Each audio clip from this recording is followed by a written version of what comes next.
नमस्ते। आप सभी का स्वागत है मेरे YouTube चैनल मैथिल दर्शन पे।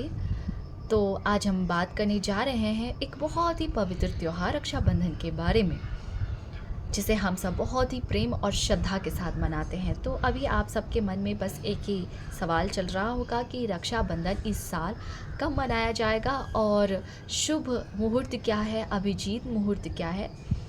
तो इस साल जो है पूर्णिमा की तिथि 8 अगस्त को दोपहर 1:42 से शुरू होगी, यानी कि 1:42 से शुरू होके 9 अगस्त को दोपहर 1:24 पर समाप्त होगी, यानी कि 1:24 पे समाप्त होगी।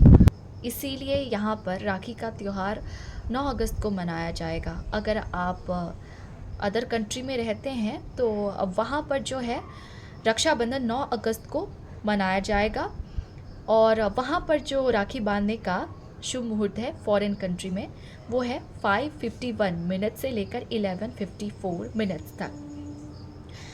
इस समय भद्रा का साया रक्षाबंधन पर नहीं रहेगा, यानी कि रक्षा सूत्र आप बांध सकते हैं। भद्रा जब पड़ता है तब हम रक्षा सूत्र नहीं बांधते हैं। उस टाइम भद्रा काल में हम लोग कोई भी शुभ कार्य नहीं करते हैं।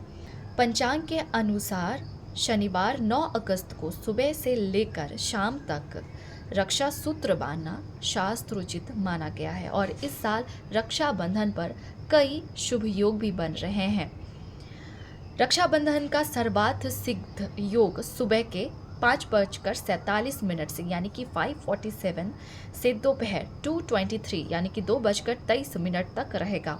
रक्षाबंधन पर सौभाग्य योग सुबह से लेकर 10 अगस्त तक रहेगा। अगर आप ब्रह्म मुहूर्त में राखी बांधना चाहती हैं तो उसका समय है सुबह के 4:22 से सुबह के 5:04 तक और राखी का अभिजीत मुहूर्त है दोपहर के 12:17 से दोपहर के 12:53 तक। जब बहनें अपने भाई के कलाई पे राखी बांधती हैं तो वो बस एक धागा नहीं होता, वो एक रक्षा सूत्र होता है जो कि उनके भाई को किसी भी मुसीबत, किसी भी संकट से बचाता है। और ऐसे वो कवच नहीं होता।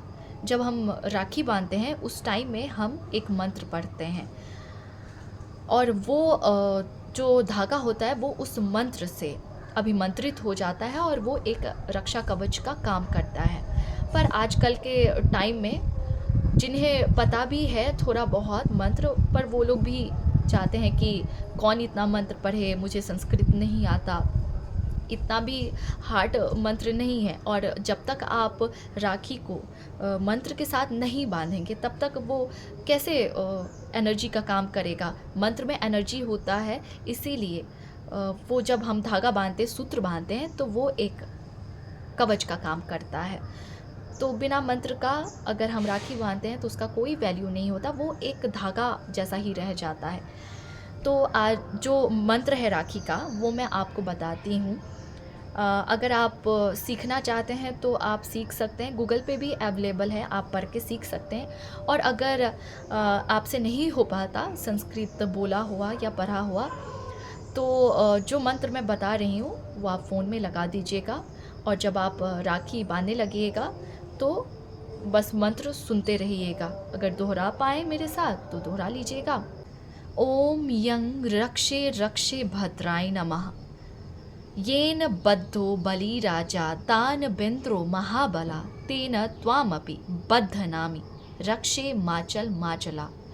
येन बद्धो बलि राजा दानवेन्द्रो महाबला तेन त्वामपि बद्धनामि रक्षे माचल माचला। येन बद्धो बलि राजा दानवेन्द्रो महाबला तेन त्वामपि बद्धनामि रक्षे माचल माचला। इस मंत्र को 3 बार हम लोग पढ़ेंगे और बांधते जाएंगे राखी, पढ़ते पढ़ते बांधेंगे। जब 3 बार हमारा कंप्लीट हो जाएगा तभी हम राखी बांध के ख़त्म कर लेंगे। प्राचीन काल में रक्षाबंधन ऐसे मनाया जाता था, इस मंत्र के साथ। पहले भाई को तिलक लगाते थे, फिर इस मंत्र को पढ़ते हुए राखी बांधते थे, फिर भाई का आरती उतारते थे। तो अब तो लोग इतना नहीं करते हैं, पर प्राचीन काल में बिना मंत्र के राखी नहीं बांधा जाता था। और हम लोग को बचपन से ही ये मंत्र आता है क्योंकि हम लोग ऐसे ही राखी हमेशा मनाते आए हैं। तो आप लोग भी ऐसे ही राखी मनाइए।